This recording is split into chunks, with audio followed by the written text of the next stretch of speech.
My name is Emily, I'm 39 years old, and I live in a small town called Ashford in Kent, England.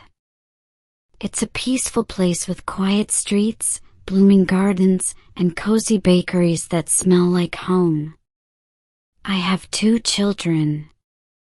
My husband is Michael, he's 44. We've been married for 16 years.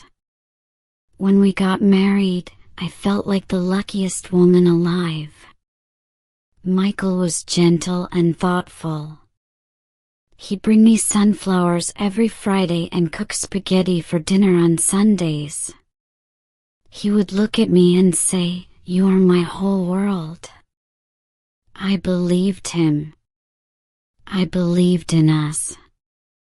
We lived in a small brick house near Victoria Park. It had large windows and soft yellow curtains. It was warm, filled with the sound of laughter and the smell of cinnamon from the kitchen. 2 years after our wedding, we had a baby boy. We named him Oliver. He was soft-spoken, curious, and loved animals. I stayed home to raise him while Michael worked at a local insurance firm. 2 years later, we welcomed our daughter, Lily. She was a songbird from the start. She sang before she could even speak clearly. She was full of energy, always dancing, always smiling. Those years were beautiful and exhausting. We were a family. We were happy. We had Sunday picnics by the River Stour, shared chocolate ice cream, and watched the ducks swim by. Michael and I would hold hands as the kids ran ahead. I thought that love like ours would never fade. But slowly, it did. Michael started working longer hours. He said the office was demanding more from him. He stopped joining us for dinner. He stopped smiling. He came home tired, distracted, sometimes frustrated.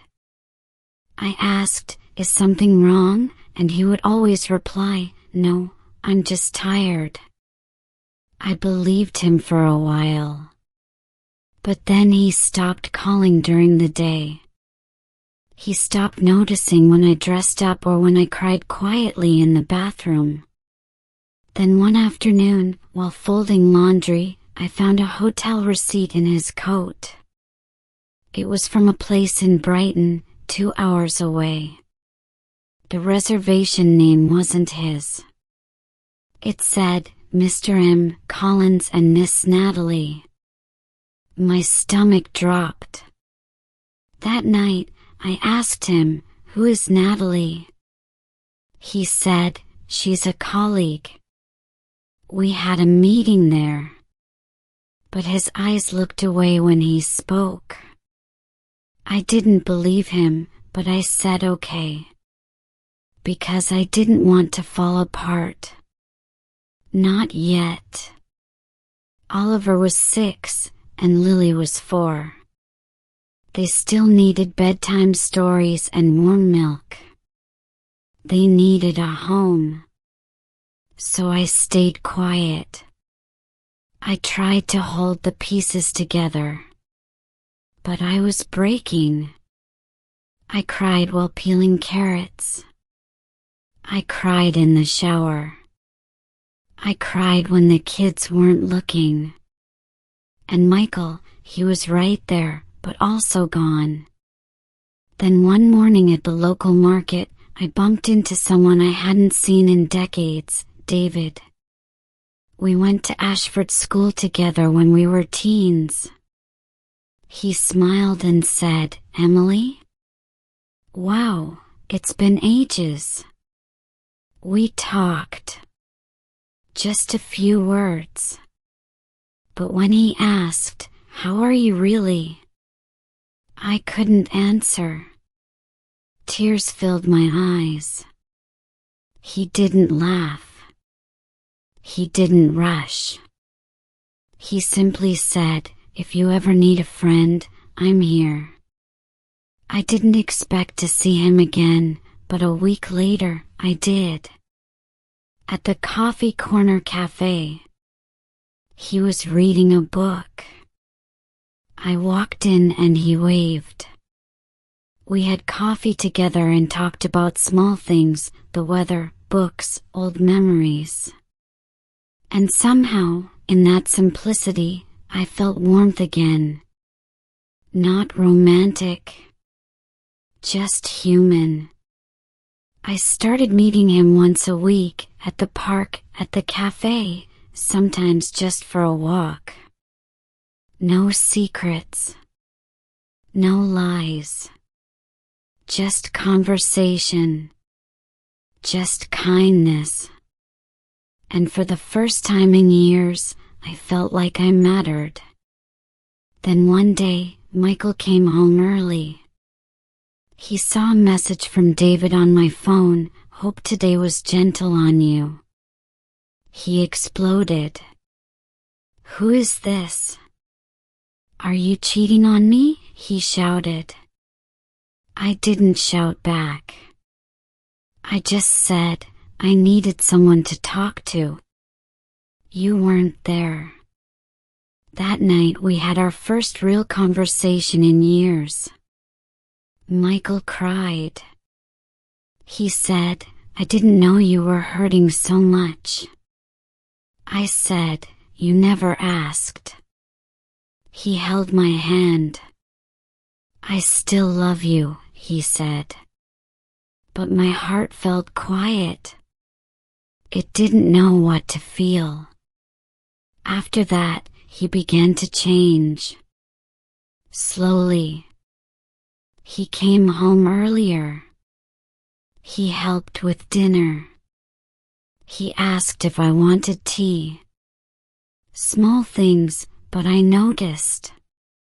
We started taking evening walks through Goddington House gardens. We sat on benches, watching the sun go down. He said, "I want to be better." I believed he meant it.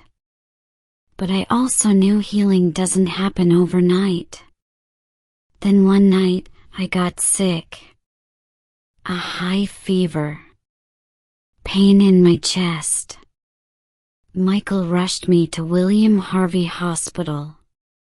He stayed beside me the whole night, holding my hand, whispering, "Please don't leave me." I saw something in his eyes I hadn't seen in years, fear, love, regret. After I recovered, something shifted. We weren't perfect. But we were honest. We started over. Slowly. We made tea together. We folded laundry together. We laughed, not like before, but a new kind of laugh, built from pain and patience. I still wrote in my notebook every night. Some days I wrote, "Today I feel strong." Other days, I miss the version of us that used to be. One morning, I wrote a letter to myself.